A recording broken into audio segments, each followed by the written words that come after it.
Hello guys, welcome to target study IQ. आज हम बात करने वाले हैं सेंट्रल गवर्नमेंट केंद्र सरकार के बारे में। यह क्लास 12th है। क्वेश्चन 176 से 200 तक होंगे। तो आज का पहला सवाल है, जब राष्ट्रपति तथा उपराष्ट्रपति के पद पर कोई भी कार्यरत ना हो तब उनके रिक्त स्थान पर राष्ट्रपति के रूप में कौन कार्यरत होगा? Who will be working as president in their vacancy when no one is working in the office of president and vice president? तो इसका सही आंसर हो जाएगा ऑप्शन नंबर बी, भारत के मुख्य न्यायाधीश। तो भारत में अगर राष्ट्रपति की सीट खाली होती है तो वाइस प्रेसिडेंट कार्यकारी राष्ट्रपति बन जाते हैं, परंतु अगर वाइस प्रेसिडेंट भी मौजूद ना हो तो चीफ जस्टिस ऑफ इंडिया मतलब भारत के मुख्य न्यायाधीश को राष्ट्रपति बनाया जाता है। तो ऐसा एक मामला हुआ भी था, तो बात करते हैं उसके बारे में।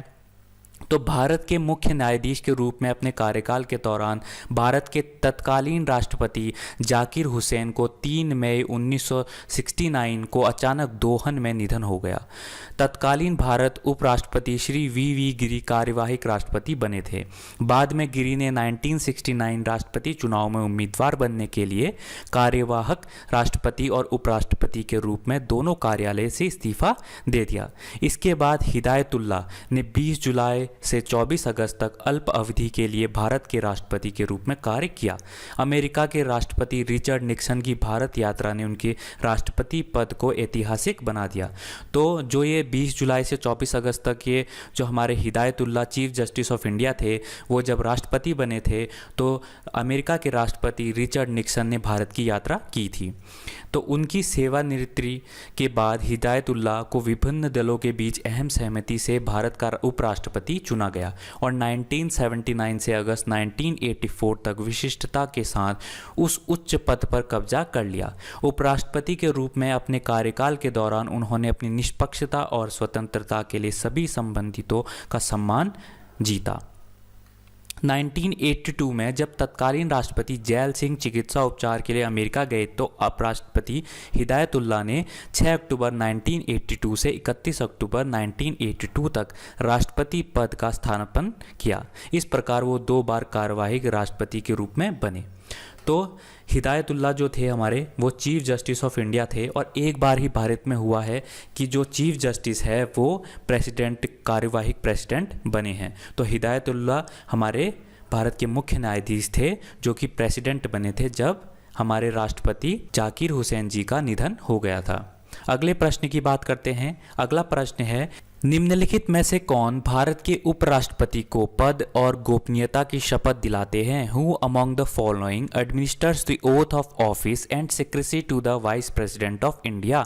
तो इसका सही आंसर क्या हो जाएगा? इसका सही आंसर हो जाएगा राष्ट्रपति। तो राष्ट्रपति भारत के उपराष्ट्रपति को पद और गोपनीयता की शपथ दिलाते हैं। अगला प्रश्न है, भारत के उपराष्ट्रपति डैश के पदेन अध्यक्ष भी हैं? Vice president of India is also the ex officio chairman of. तो इसका सही आंसर हो जाएगा राज्यसभा।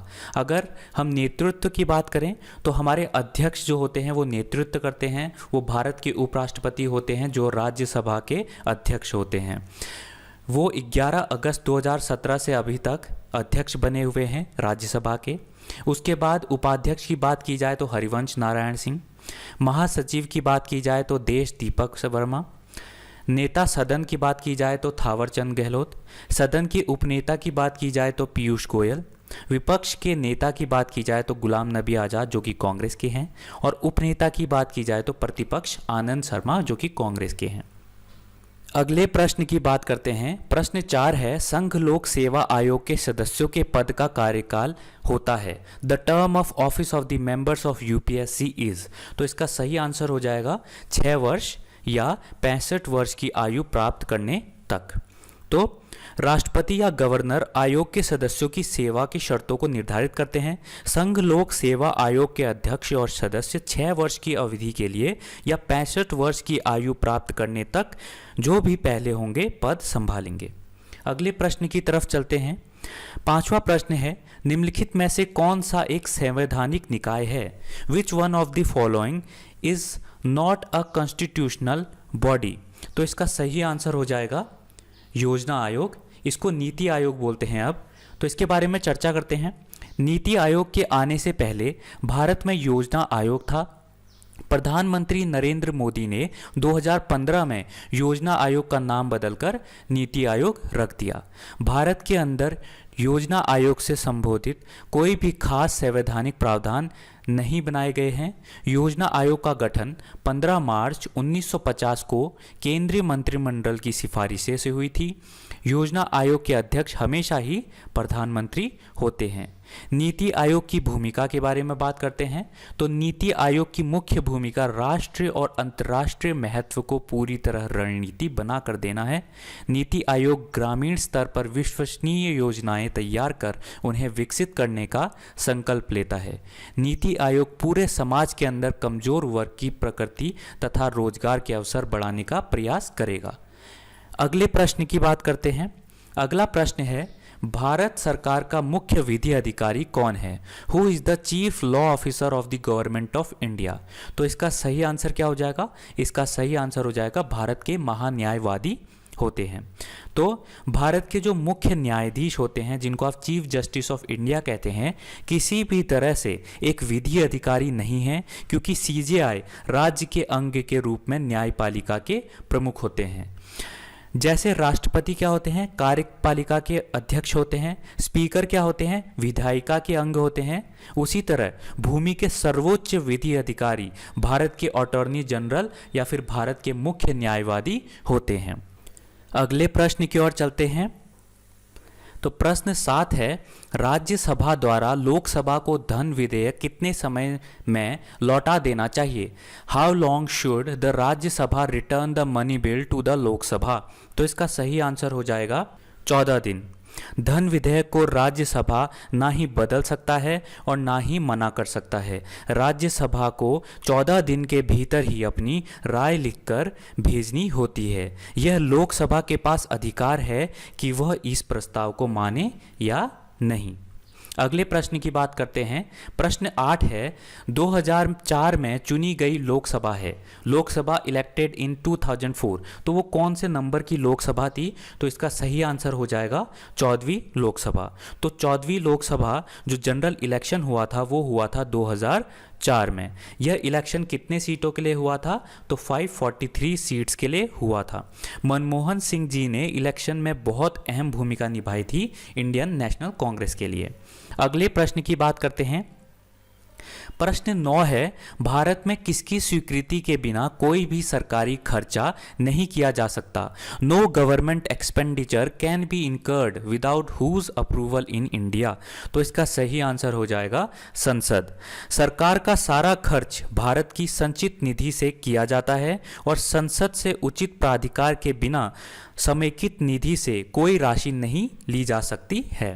तो इसका सही आंसर इसीलिए संसद हो जाएगा। अगले प्रश्न की बात करते हैं। 10th क्वेश्चन है, सांसदों के वेतन का निर्णय कौन करता है?